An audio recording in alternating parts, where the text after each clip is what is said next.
तो हेलो, एक बार फिर स्वागत है आपका यूनिक आईएएस अकेडमी बाय गुलफाम अली राजी में।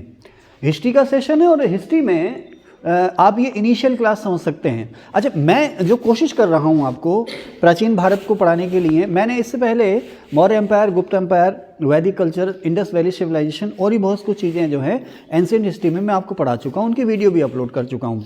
और वो जो वीडियो मैंने अपलोड की हैं वो इस तरह से किए हैं, आप चाहे पीटी दें या मेंस दें या कोई वनडे एग्जाम दें, किसी भी स्टेट का आपको काम आएंगी। अब मैं जो चल रहा हूँ शक कुषाण, उनकी तरफ को शक कुषाण, शुंग, कर्ण, सातवाहन, आंध्र सातवाहन, चालुक्य। तो पश्चिमी चालुक्य क्या थे, तो बातापी के चालुक्य क्या थे, कल्याणी के चालुक्य क्या थे, वेंगी के चालुक्य क्या थे, चेर, चोल, पल्लव, पांड्या ये क्या थे, राष्ट्रकूट क्या थे। तो अब जो ना हम लोग जब पढ़ते हैं ना, खास करके वो लोग जिनकी हिस्ट्री की बैकग्राउंड नहीं है, या जो लोग अभी बिल्कुल शुरुआत कर रहे हैं, आपने बीएससी एमएससी किया, बीकॉम किया और आप आगे पढ़ने के लिए हिस्ट्री पढ़ने लगे, आपको किसी ने मशवरा दिया कि हिस्ट्री पढ़िए, अच्छे से पढ़िए। अब दूसरा कह रहा है आपसे कि ना हिस्ट्री बहुत ही लेंथी सब्जेक्ट है और समझ में कुछ नहीं आता है, ऐसा वैसा। उसकी वजह यह है कि मेडिवल एज और मॉडर्न एज में फिर भी हम थोड़ा सा इजी महसूस करते हैं। एक जो चीज़ है ना, घटनाएं और नाम याद करना बड़ा आसान है उसका। अकबर, बाबर, हुमायूं, है ना, पृथ्वीराज चौहान नाम करना, महात्मा गांधी, फिरोज शाह मेहता, गोपाल कृष्ण गोखले नाम करना बड़ा आसान है। और जो इसमें जो जगहें प्लेसेस लिखे होते हैं उन्हें भी याद करना बड़ा आसान है, हम लोग उनसे परिचित भी होते हैं। लेकिन जब एंशिएंट में भी जाते हैं हम, या मेडिवल एज में विजयनगर और चोल की तरफ को जाते हैं, तो उन घटनाओं के, उन शहरों के, उन कवियों के, साहित्यकारों के, विदेशी हमलावरों के नाम याद करना हमारे लिए बड़ा ही मुश्किल हो जाता है। तो हम लोग भागने लगते हैं, प्राचीन भारत से भागने लगते हैं और अल्टीमेटली हम इतिहास से ही भागने लगते हैं। तो मैंने आपको विजयनगर, चोल पढ़ाया है, इसके अलावा इंडस वैली, वैदिक कल्चर मैंने आपको पढ़ाया है। तो इस चीज़ का मैंने खास ख्याल रखा है कि जो बिल्कुल बिगनर्स हैं उनको भी समझ में आ जाए। अब मैं जो कोशिश करूंगा शक कुषाण और इसके अलावा दक्षिण भारत का संगम काल से लेकर के पूर्व मध्यकाल तक का, विजयनगर और चोल से पहले के जितने भी राजवंश हुए हैं, चाहे वो राष्ट्रकूट हों, चालुक्य हों, चोल हों, तो वो कहाँ थे, उनके बारे में खास चीज़ें, क्यों वो फेमस थे, उनके बारे में खास चीज़ें सबसे पहले मैं आपको मैप के द्वारा पढ़ाऊँगा। वैक्ट्रिया कहाँ था, पर्थिया कहाँ था। अगर हमारे यहाँ जो कुषाण आए वो यूची कबीले की ब्रांच थे, शक जो थे वो शीथियन थे, तो ये कहाँ से आए, इनका ओरिजिन कहाँ था, क्या रूट थे इनके, इनके बारे में हम आपसे बात करेंगे। तो मैं यहाँ पर मैंने सामने मैप बना रखा है, मैं अलग अलग करके मैप बनाऊंगा, उसमें एक एक राजवंश को, एक एक हमलावर को पहले आपको समझाऊंगा और उसके बाद इनको हम कंबाइन पढ़ेंगे कि सबसे पहला विदेशी हमलावर, सबसे ताकतवर हमलावर। तो सबसे पहले सिक्के किसने चलाए, आहत मुद्राओं की जगह लेखयुक्त सिक्के सबसे पहले किसने चलाए, सबसे पहले सोने के सिक्के किसने चलाए, सबसे शुद्ध सोने के सिक्के किसने चलाए, प्योर गोल्ड या सोना, किसके सिक्कों में सोना जो था सबसे ज़्यादा शुद्ध था, या सोने के सिक्के सबसे ज़्यादा भारत में किसने चलाए, राविया किसने चलाए। प्राचीन काल में भारत में सोने के सिक्के सबसे ज़्यादा किन के समय में चले, या वेरी गुड, शाबाश, गुप्तों के समय में चले सबसे ज़्यादा। और यही बता दो आप, प्राचीन काल में सबसे शुद्ध सोने के सिक्के किसके थे, नहीं एक बार वो बता दो आप, प्राचीन काल में सबसे शुद्ध सोने किसके थे, सबसे शुद्ध सोने के सिक्के किसके थे, नहीं कुषाणों के थे, और कुषाणों में भी कनिष्क के। किसने शीशे के सिक्के चलाए, किसने पोटीन के सिक्के चलाए। तो सातवाहन जो थे ना, जिन्हें हम आंध्र सातवाहन भी कहते हैं, उन्होंने पोटीन माने निकृष्ट यानी घटिया किस्म की चांदी, शीशे के सिक्के भी चलाए, है ना। किसकी मुद्राओं पर या किसके सिक्कों पर पतवारों वाला जहाज मिलता है। पुलकेशिन सेकंड ने किसे हराया, बातापी कौन था, तो दक्षिणापथेश्वर कौन था, दक्षिणापथपति कौन था, इस तरह की चीज़ें। कौन से वंश के राजा अपने नाम से पहले अपनी माता या पत्नियों का नाम लिखते थे, इन सब चीज़ों के बारे में हम बाद में डिस्कस करेंगे एक साथ। लेकिन पहले इनको हम समझ लें, भारत के भूगोल को समझ लें, उस समय के भारत का और भारत की आसपास की सीमाओं का जो भूगोल था उसको जान लें, उसके बाद फिर हम उसको डिस्कस करेंगे, ठीक है। तो शुरुआत करते हैं हम कि भारत पर जो सबसे पहला विदेशी आक्रमण हुआ वो किसके समय में हुआ। तो देखिए, आपने मध्यकाल जब पढ़ा होगा तो आपने ज़रूर सुना होगा खुरासान एम्पायर या खुरासान साम्राज्य। प्राचीन ईरान या फारसी एम्पायर को या ईरान को केंद्र बना करके ईरान के आसपास वर्तमान अरब और पूर्वी यूरोप तक के इलाके, मध्य एशिया तक के इलाके, यहाँ पर एक बहुत ही विशाल एम्पायर था जिसका नाम था खुरासान साम्राज्य। मैंने यहाँ लिख भी रखा है। इसी साम्राज्य पर एक वंश ने राज किया है। खुरासान एम्पायर पर सबसे शक्तिशाली या सबसे लंबे समय तक जो राज किया वो हखमनी या हकामनी वंश ने किया है। हखमनी या हखामनी वंश ने किया। तो ये खुरासान एम्पायर कहाँ था? ईरान को केंद्र बना करके ईरान के आसपास, इधर पूरब में मध्य एशिया तक, पश्चिम में पूर्वी यूरोप तक, उत्तर में रसिया तक ये टच कर रहा था, ठीक है ना, मंगोलिया तक एक समय ये टच कर रहा था। इसको हम कहते थे खुरासान एम्पायर या हखमनी एम्पायर अपने पीक पर। इसका जो सबसे पावरफुल या सबसे व्यापक जो हिस्सा था वो था हखमनियों का। जैसे मुगल काल में आप देखते हैं ना, तो मुगल काल में सबसे पीक पर हम कब पहुँचे? औरंगजेब के समय में। तो खुरासान अपने पीक पर पहुँचा हखमनियों के समय में। इसी हखमनी वंश के राजा साइरस ने, Cyrus first, Cyrus second, Cyrus first, Cyrus second ने सबसे पहले भारत की सीमाओं पर हमले किए थे। इनके जो हमले हुए थे, ये जो आज अफगानिस्तान और पाकिस्तान के इलाके हैं ना, इन्हें हम कहते हैं फ्रंटियर, जो फ्रंटियर हमारी बाउंड्री हैं या सीमावर्ती क्षेत्र हैं या सीमांत क्षेत्र हैं, यहाँ पर हमले हुए थे। इन्होंने अपना एम्पायर बनाया, लेकिन बहुत बड़े हिस्सों में इनका एम्पायर जो था वो नहीं बना। आप समझ लीजिए खुरासानियों ने हमारे यहाँ जो है इलाके जीते, तो इनका एम्पायर जो है वो इन इलाकों तक ही पनप सका, इन इलाकों तक ही पनप सका, लेकिन ये बहुत लंबे समय तक नहीं रहा। लंबे समय तक इसलिए नहीं रहा क्योंकि इनके बाद आया सिकंदर। दूसरा हमला जो हुआ है प्राचीन भारत पर, विदेशी हमला, वो सिकंदर का हुआ है। अब उसको ये भी कह सकते हैं हम यूनान का हुआ, क्योंकि सिकंदर कहाँ का सेनापति था, कहाँ का राजा था? यूनान का, ठीक है ना। ग्रीस माने यूनान, ग्रीस को ही आप लिख देते हैं ग्रीक। सिकंदर कहाँ से आया? यूनान का। तो हम ये भी कह सकते हैं कि भारत पर दूसरा जो हमला हुआ, विदेशी हमला, वो हुआ सिकंदर का। मौर्यों से पहले मौर्य जो साम्राज्य है उससे पहले की सारी बातें हैं ये। पहले ईरान का हमला या खुरासानी एम्पायर का हमला या हखामनी वंश का हमला, ठीक है ना। दूसरा हमला जो हुआ है वो सिकंदर का हुआ है। अब जब सिकंदर आया है तो सिकंदर ने इन ईरानियों को मार भगाया।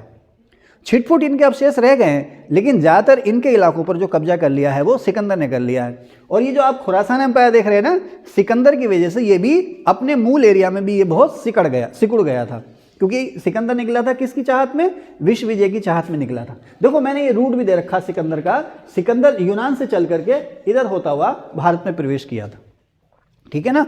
और सिकंदर ने कहाँ पर, सिकंदर के हमले के लिए सिकंदर ने जब हमला किया तो ऐसा कौन सा राजा था भारत में, पहला ऐसा राजा जिसने सिकंदर से दोस्ती कर ली थी, स्वेच्छा से दोस्ती कर ली, और दोस्ती करने के बाद उसे आगे बढ़ने में हेल्प भी दी थी।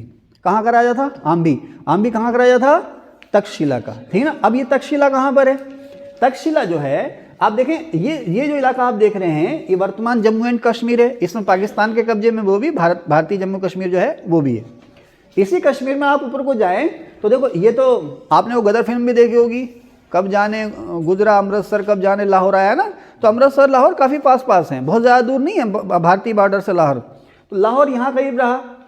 उसके बाद पाकिस्तान का एक शहर है यहाँ सियालकोट, मैं यहाँ लिख भी देता हूँ। सियालकोट का पुराना नाम क्या है प्रियंका? सियालकोट का पुराना नाम साकल है ना। मिनांडर या मिलिंद ने बसाया था इसको, उसने अपनी राजधानी बनाया था। अभी बताएंगे मिलिंडर या मिलिंद क्या है ये, ठीक है ना। तो सियालकोट से ऊपर आप जाओ पेशावर, पेशावर से ऊपर आप जाओ तो तक्षशिला। तो पेशावर का पुराना नाम क्या है? हाँ, किसने बताया था पेशावर? वो किस नाम से बताया था? तबस्सुम। तुम्हारा नाम तबस्सुम है? पुरुषपुर। किसने बताया था पुरुषपुर? कनिष्क ने। कनिष्क की 2 राजधानियां थी ना, तो एक थी पुरुषपुर, और पुरुषपुर जो है अब उसका नया नाम क्या हो गया? पेशावर। इसी पेशावर के पास था तक्षशिला। अच्छा, अब देखो ये तो तक्षशिला आप देख रहे हो ना, तक्षशिला जो है एक प्राचीन महाजनपद की राजधानी थी। महात्मा बुद्ध के समय में इमरान कितने महाजनपदों की जानकारी मिलती है अंगुत्तर निकाय में? 16 महाजनपद। Very good. जो बौद्ध, आप लोग सभी जानते हैं, जो बौद्ध धार्मिक ग्रंथ है अंगुत्तर निकाय, उसमें 16 महाजनपदों की जानकारी मिलती है। उसमें सबसे उत्तर पश्चिम में नहीं, लेकिन उत्तर पश्चिम में, क्योंकि सबसे उत्तर पश्चिम में उसमें थे कंबोज, है ना। कंबोजों की राजधानी क्या थी? हाटक। वेरी गुड, पढ़ाया ना मैंने, हाँ शाबाश। कंबोजों की राजधानी हाटक थी। तो सबसे उत्तर पश्चिम में तो कंबोज था। किसके लिए फेमस? अब ये होती है टीचर ईगो। कंबोज किसके लिए फेमस था? घोड़ों के लिए, ठीक है ना। हाँ, ये इसे कहते हैं टीचर ईगो। अच्छा यार, इतना मुझे लगा कि कठिन सवाल कोई बता नहीं पाएगा, स्टूडेंट बताए थे ना, तो टीचर खुश भी होता है लेकिन उसकी ईगो भी हर्ट होती है। ये एक मनोवैज्ञानिक दोष है हर टीचर का, ठीक है ना। हाँ, तो अब मेरी ईगो संतुष्ट हो गई, तुम बता नहीं पाए ना। ओके, चले खैर, मजाक कर रहे हैं ना। वेरी गुड, मैं नहीं पढ़ाया ना। तो कंबोज से पहले एक महाजनपद था गांधार। जैसे आप लोग मगध महाजनपद की बात सुनते हो ना, मगध महाजनपद सुने हैं ना। मगध महाजनपद कहाँ था अनीस जी? मगध महाजनपद कहाँ था? किन्हीं दो राज्यों के नाम बता दो जहाँ पर मगध महाजनपद था और विशाल साम्राज्य बन गया। बिहार और बंगाल, ठीक है ना। और जब वो अपने पीक पर था, देखो बेटा, अपने जब वो पीक पर था, मैंने लिखा पाटलिपुत्र, तो मगध की राजधानी राजगृह भी रही और बाद में ज़्यादातर समय रही मगध की राजधानी पाटलिपुत्र, जो आज क्या है? पटना। प्रियंका, पाटलिपुत्र को पटना किसने नाम दिया? पाटलिपुत्र को पटना किसने नाम दिया? शेरशाह सूरी ने। वेरी गुड, ठीक है ना। तो ये जो है ना, ये मगध, जो प्राचीन मगध महाजनपद था, उसकी राजधानी था। धीरे धीरे मगध पर सत्ता किसने पाई? हर्यक वंश के लोगों ने, है ना। हर्यक वंश, बिंबिसार, अजातशत्रु, शिशुनाग वगैरह, और इन लोगों ने क्या किया? धीरे धीरे मगध को बढ़ाना शुरू किया, ठीक है ना। मगध अपने पीक पर कब पहुंचा? नंदों के समय में, है ना। महापद्म नंद, एकराट, सर्वछत्रांतक, है ना, ठीक है ना। महापद्म नंद, ये मैंने आपको पढ़ाया है, ध्यान है ना। लेकिन इसकी वीडियो नहीं बनाई है मैंने। इसकी वीडियो अगर आप सर्च करेंगे तो इसकी वीडियो आपको नहीं मिलेगी, बाद में देखेंगे कभी। तो क्लास में मैंने ऑफलाइन पढ़ाया। तो मगध जो एम्पायर है, जो यहाँ से शुरू हुआ था, शुरू में बिल्कुल छोटे से एरिया से यहाँ से शुरू हुआ था, धीरे धीरे नंदों के समय तक आते आते ये अपने पीक पर पहुँच गया। और ये सारा का सारा इलाका जो है, ये मगध एम्पायर में, भारत में सबसे पहला जो विशाल साम्राज्य था, जिसने ये जो 16 महाजनपद हैं, जिसने इनमें से ज़्यादातर का एकीकरण किया। इधर आप देख रहे हैं ये ब्यास नदी जो है, इसकी उत्तरी पश्चिमी सीमा है मगध की, ठीक है। और इधर ये बांग्लादेश तक फैल गया था। दक्षिण में विंध्याचल या नर्मदा नदी तक ये फैल चुका था, और राजस्थान के अधिकांश हिस्से उसमें शामिल थे मगध में। मगध जब अपने पीक पर था, ठीक है ना, मगध जब अपने पीक पर था, उसी समय एक गंधार महाजनपद था। गंधार महाजनपद पर ये कब्जा क्यों नहीं कर पाएंगे? क्योंकि दूरी बहुत ज़्यादा थी, और बीच में सिंधु नदी, सरस्वती नदी, झेलम, चिनाब, रावी, सतलज, ब्यास, बहुत सारी नदियां हैं। अब जब ये अपने पीक पर पहुंचे, धननंद के समय में इनका डिक्लाइन शुरू हो गया था, जिसका फायदा किसने उठाया था? बाद में चंद्रगुप्त मौर्य ने। तो अभी उसकी बात हम नहीं कर रहे, ठीक है। तो मगध की जो सीमा है वो ब्यास नदी है। अब जो भी हमले हो रहे हैं ना, विदेशी हमले हो रहे हैं, वो इधर ही रह रहे हैं साहब। ब्यास नदी के पार कोई नहीं आया, ना सिकंदर आया, ना यूनानी आया, ना ईरानी आया, ना बैक्ट्रियन आया, ना पर्थियन आया अभी, ठीक है। अब हम कहाँ थे? हम यहाँ थे। ये जो तक्षशिला है ना, ये उस प्राचीन गंधार महाजनपद की राजधानी थी। अब गंधार महाजनपद कहाँ पर फैला हुआ? आप देखेंगे ये वाला इलाका, आप देखेंगे इसमें मध्य एशिया के हिस्से भी हैं, उत्तरी पश्चिमी अफगानिस्तान भी है, उत्तरी पश्चिमी पाकिस्तान भी है, ठीक है ना। उत्तरी पश्चिमी पाकिस्तान, उसका नया नाम क्या हो गया? अब खैबर पख्तूनख्वा, वो वाला इलाका भी है। और इधर को आप आ जाएंगे, इसमें पंजाब के इलाके, जो पाकिस्तानी पंजाब है ना, पाकिस्तानी पंजाब, ध्यान रखना, जिसे आज हम जब हम अविभाजित भारत के दौर में थे, उसे क्या कहते थे? पश्चिमी पंजाब। पश्चिमी पंजाब के हिस्से भी हैं उसमें कश्मीर के हिस्से भी हैं, कश्मीर और श्रीनगर के हिस्से भी हैं। ये जो इलाका आप देख रहे हो, ये सारा का सारा इलाका, इसे कहते थे हम गंधार या गांधार, ठीक है ना, गंधार या गांधार। ये गंधार महाजनपद था, विशाल साम्राज्य नहीं था, ये महाजनपद था, ठीक है।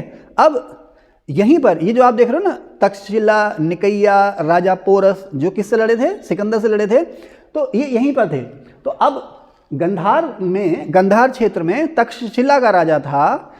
ये जब गंधार महाजनपद अलग अलग हिस्सों में टूटा ना, तो उसी में से एक तक्षशिला हिस्सा था। यहाँ का राजा था राजा आम्भी, तो उसने सिकंदर का वेलकम किया था, ठीक है ना, और स्वेच्छा से अधीनता मानी, दोस्ती की, फिर आगे बढ़ने में उसे हेल्प भी दी थी।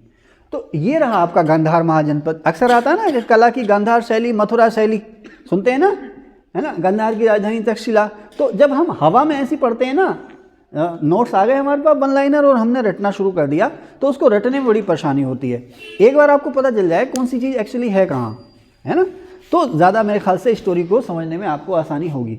तो हम किसके हमले पर थे? सिकंदर के हमले पर थे ना। सिकंदर ने हमला किया। सिकंदर के हमले की सारी कहानी आप जानते ही हैं। उसने जो आप देख रहे हैं, ज़्यादा से ज़्यादा जो उत्तरी पश्चिमी इलाका, इस सब पर अपना कब्जा कर लिया और यहाँ पर यूनानी एम्पायर बना दिया। राजा पोरस से उसका झगड़ा हुआ, वही आपको पता ही है। पोरस को उसने बंदी बना लिया, बाद में उससे दोस्ती हो गई, आगे बढ़ने लगा, लेकिन उसकी सेना ने ब्यास नदी पार करने से मना कर दिया। ऐसा कहा जाता है कि एक तो उसकी सेना थक चुकी थी, दूसरा बरसों से अपने घर से बाहर रह करके वो ऊब चुकी थी, और कहते हैं कि सबसे महत्वपूर्ण कारण ये था कि नंदों की विशाल सेना की वजह से सिकंदर की सेना ने आगे बढ़ना मना कर दिया था। खैर जो भी हो, सिकंदर लौट गया। जब वो यहाँ से लौटा तो 1-1.5 साल बाद ही उसकी मौत हो गई। बेबीलोन में उसकी डेथ हो गई। सिकंदर की डेथ कहाँ हुई? बेबीलोन में उसकी डेथ हो गई। उसकी जब डेथ हुई तो उसकी डेथ के बाद आप लोग जैसे देखते हो ना कि जैसे ही अशोक की डेथ हुई धीरे धीरे मौर्य एम्पायर डिक्लाइन होने लगा, है ना। और उत्तर भारत, मध्य भारत जो है अनेक राजवंशों में बट गया। जैसे औरंगजेब की डेथ हुई तो औरंगजेब की डेथ होते ही आप देखो कर्नाटक के नवाब, अवध के नवाब, बंगाल के नवाब, बिहार के नवाब, है ना, राजपूताना में जिसे जहाँ मौका मिला सब आज़ाद हो गए नहीं, अलग अलग। तो उसी तरह से ये जो विशाल यूनान साम्राज्य था जिसका इंटीग्रेशन सिकंदर ने किया था, उसकी मौत के बाद ये भी अलग अलग हिस्सों में बट गया। ये भी अलग अलग हिस्सों में बट गया।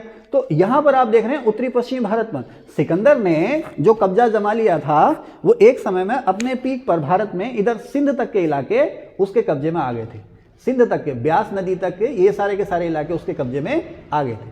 ये सारे के सारे इलाके उसके कब्जे में आ गए सिकंदर के। कहाँ से? ये देख रहे हैं, ये सारे के सारे इलाके ये सिकंदर के कब्जे में आ गए। लेकिन जैसे ही उसकी मौत हुई वैसे ही जिसे जहां मौका मिला उसके सामंतों को या उसके जो कमांडर या सेनापति थे, जो इलाके उसने जीते, भाई ये इलाका जीता, ये आपका, ये आपका, ये आपका, मेरी तरफ से आप इस पर राज करो, ठीक है। जैसे प्राचीन भारत में सामंतवाद होता था, तो जिसे जहां मौका मिला वो आज़ाद हो गया। उसके बाद आता हमारे यहाँ चंद्रगुप्त मौर्य का राज। चंद्रगुप्त मौर्य जब आता है तो उसने इंटीग्रेशन करना शुरू कर दिया। यहाँ पर जितने भी यूनानी थे या सिकंदर के जितने भी सेनापति थे, अफगानिस्तान, पाकिस्तान का जो सिंध प्रांत है, इसने सारे इलाके जीत लिए। सिंधु नदी जो थी उस समय जो भारत की और भारत के जो विदेश में यूनानी एम्पायर था उसकी सीमा बन गई थी। तो सिंधु नदी के इस पार के सारे इलाके जो थे वो चंद्रगुप्त मौर्य ने कब्जा लिए। और चंद्रगुप्त मौर्य ने, आप देखें ये वाला इलाका जो सिंधु नदी, ये आप चलें गंधार, तक्षशिला सभी सीमा आ जाएंगे, तो यहाँ से लेकर के पूरे के पूरे दक्षिण भारत में जो कि थोड़ा सा इलाका बचता है केरल का, थोड़ा सा तमिलनाडु का। अशोक कहता ना चेरपुत्र, चोलपुत्र, सत्य पुत्रों को कहाँ कहता है?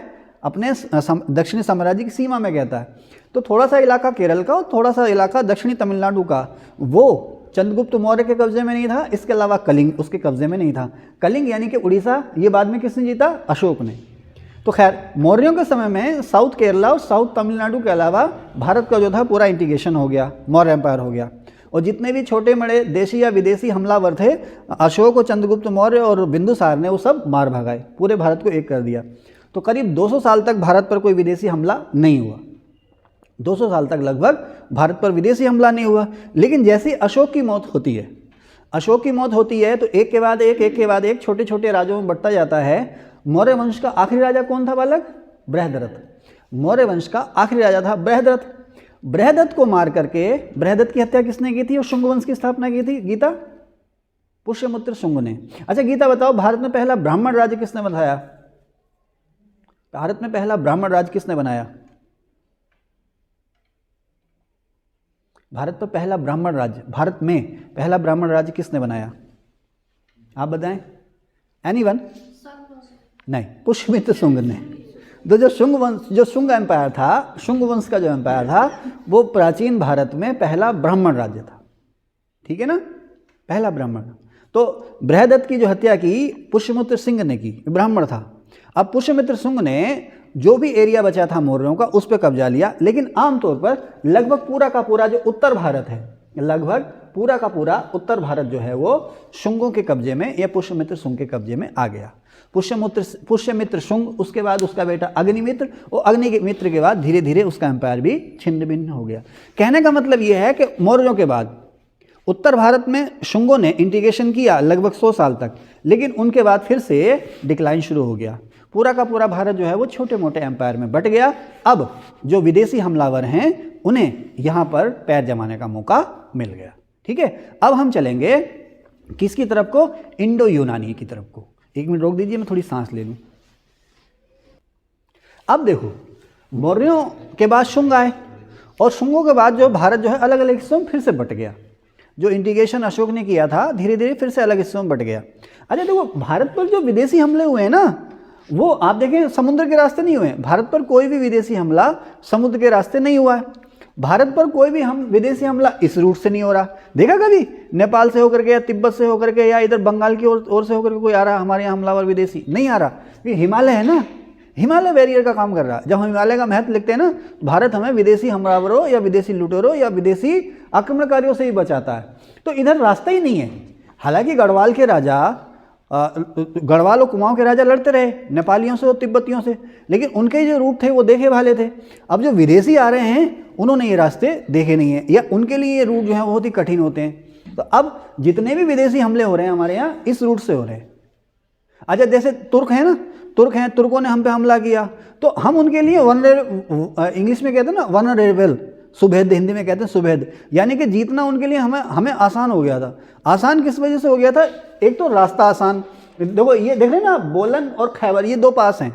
बोलन पास, हालांकि यहाँ भी माउंटेन है लेकिन इतने विशाल ऊंचे माउंटेन नहीं है। दूसरे यहाँ पर दो फेमस दर्रे हैं, बोलन दर्रा और खैबर दर्रा। ये जो है विदेशी हमलावरों का रूट भी है और विदेशी मार्ग का रूट, विदेशी व्यापार का रूट भी है। ठीक है, तो आप देखो, या तो हमला हमारे यहाँ इधर से हो रहा है, सिंध से होता हुआ, अरब से होता हुआ सिंध पर किसने हमला किया था? मोहम्मद बिन कासिम ने, है ना, अरब से चल के इधर सिंध पे हमला कर दिया। लेकिन ये रास्ता फिर भी दुर्गम है क्योंकि डेजर्ट पड़ता है बीच में, लेकिन ये रास्ते बहुत आसान थे। तो आप देखो सिकंदर का रूट भी यही आ रहा है और बाकी जो तुर्क और मुगल हम बराबर हैं उनका रूट भी यही रहा। अब तुर्कों ने हम पर हमला, हमें क्यों चुना? क्योंकि जब तुर्कों ने हम पर हमला किया ना, तो उस समय जो बगदाद का खलीफा है या खुरासान एम्पायर है बहुत पावरफुल था, उसे जीतना मुश्किल था। ये कह सकते हैं कि तुर्क जो थे पूरे के पूरे मध्य एशिया और पूर्वी यूरोप तक विस्तार कर चुके थे। अब उन्हें विस्तार करना था इन क्षेत्रों में। अच्छा, तुर्क भी अलग अलग कबीलों में बट चुके थे, तो कोई कबीला इधर को चला गया, कोई कबीला इधर को चला गया, कोई कबीला इधर को चला गया। अब ये आप जो उज्बेकिस्तान, तुर्कमेनिस्तान, कजाकिस्तान, किर्गिस्तान में जो मुस्लिम आप देखते हो, यहाँ पर मुस्लिम रियासतें हैं, ये वही तुर्क हैं। ये उन्हीं तुर्कों की ब्रांचें हैं जो हमारे यहाँ आए थे। महमूद गजनवी, मोहम्मद गौरी, इल्तुतमिश वगैरह जो आए ना, ये उन्हीं की अलग अलग ब्रांचेज हैं। कबीले थे, खाना बदोश कबीले थे, जिसको जहाँ मौका मिला वहीं चलते थे। अच्छा, खाना बदोश कबीले जो थे ना, ये चरवाहे थे, तो अभी न चाहिए था जानवरों के लिए चारा, तो विशाल चारागाहों की तलाश में ये चलते जाते थे आगे, लेकिन हथियार थे इनके पास, तो जहाँ गए इलाके कब्जा लिए, राजा बन गए। उसके बाद ये खाना बदोशी की जगह जब भारत देखा तो वल्लाह, है ना भाई, भारत तो महान है ना। 3 तरह की जलवायु, दुनिया के हर प्रकार का मौसम, फल सब्जी, है ना। काबुल में तो बस चना खाओ और ज़िंदगी काटो, यहाँ तो जो मर्जी खाओ वो खाओ, है ना, जहाँ जो आ जाए। लेकिन पता नहीं क्यों भारत से पलायन हो रहा, विदेशों में भाग रहे हैं लोग, शायद रोजगार की तलाश में, है ना, बहुत भाग रहे हैं। हमारे देश से विदेशों को पलायन बहुत हो रहा, लोग नागरिकता छोड़ रहे हैं, पता नहीं क्यों। मुझे तो तुम कहो जीते जी जन्नत ले लो, विदेश में चले जाओ, मैं ना जाऊँ, है ना सर, रोकना एक बार।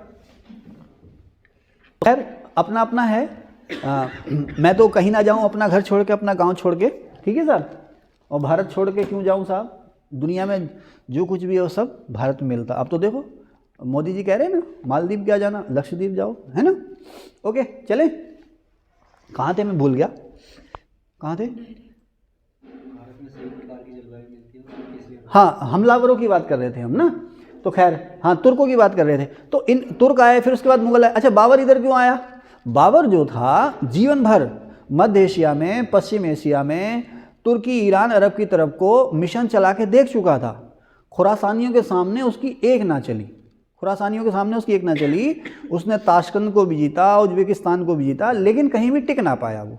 फिर वो भारत आया, उसे बहुत ज़्यादा कड़े प्रतिरोध का सामना नहीं करना पड़ा। हालांकि खानवा में बहुत ही बहादुरी से हम लोग लड़े हैं, से कहना ना, हमारे पूर्वज बहुत ही बहादुरी से लड़े हैं, लेकिन उसके बाद उसे कोई विशेष प्रतिरोध का सामना नहीं करना पड़ा। फिर वहीं जम गए वो, और उसके जो संतानें थीं वो फिर यहीं जम गई, फिर वो यहीं की होकर रह गई। ठीक है साहब, तो हमारा ये जो एरिया है, जो विदेशी हमलावरों का जो रूट था वो यही था, खैबर पास, बोलन, या फिर इधर सिंध से होते हुए किधर आ गए आप, गुजरात, राजस्थान में आपने आकर हमला कर दिया।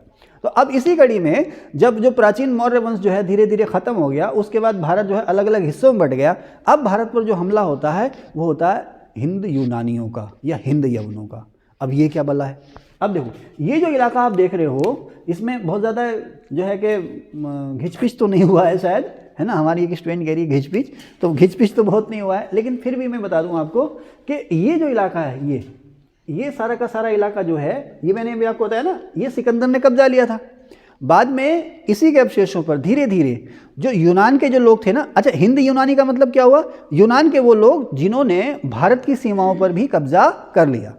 यूनानी ओरिजिन, जैसे हम कहते हैं ना चोल चालुक्य, तो चोल ओरिजिन के वो लोग जिन्होंने चालुक्यों के क्षेत्र पर भी कब्जा कर लिया।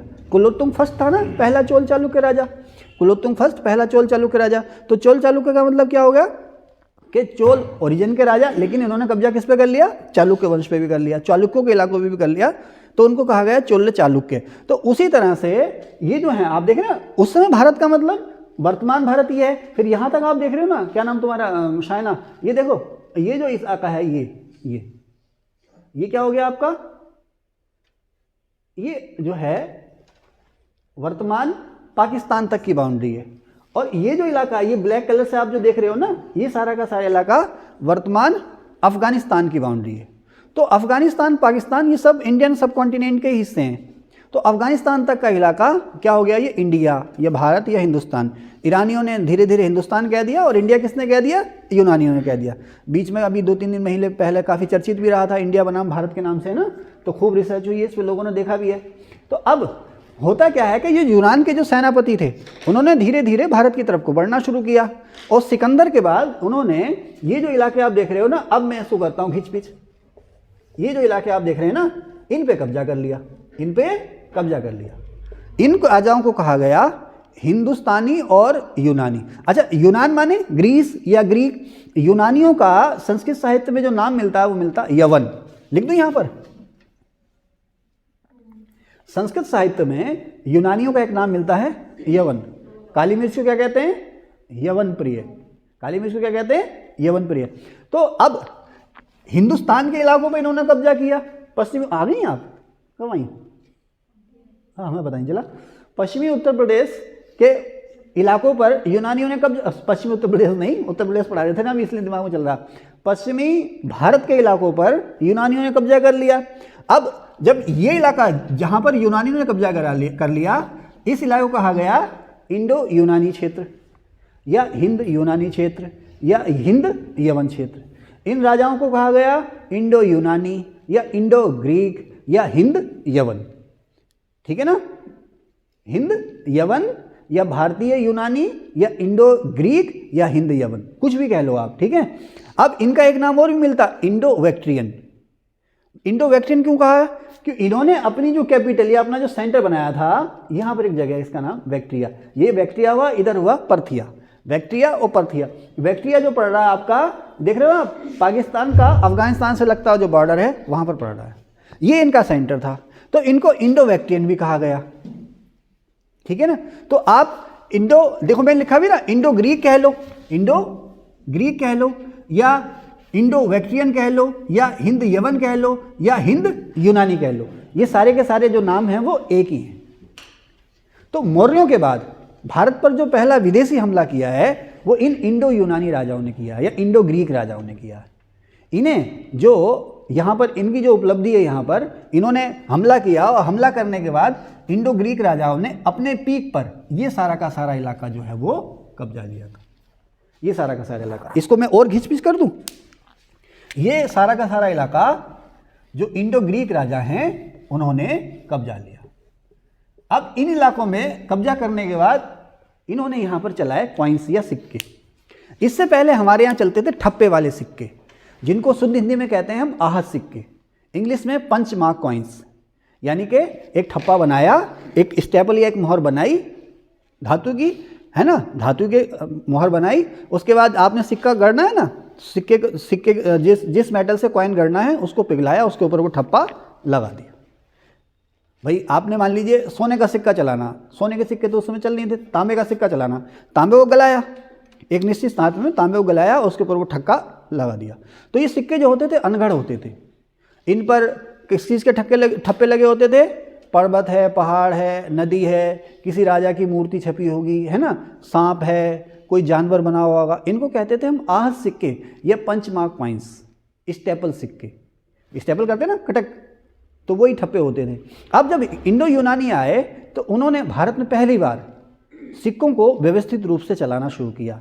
व्यवस्थित रूप का मतलब क्या था कि भाई अगर 100 ग्राम तो बहुत ज़्यादा हो गया, अगर 20 ग्राम का सिक्का है तो 20 ही ग्राम का होगा, 30 ग्राम का 30 ही ग्राम का होगा, 50 ग्राम का सिक्का है तो 50 ही ग्राम का होगा।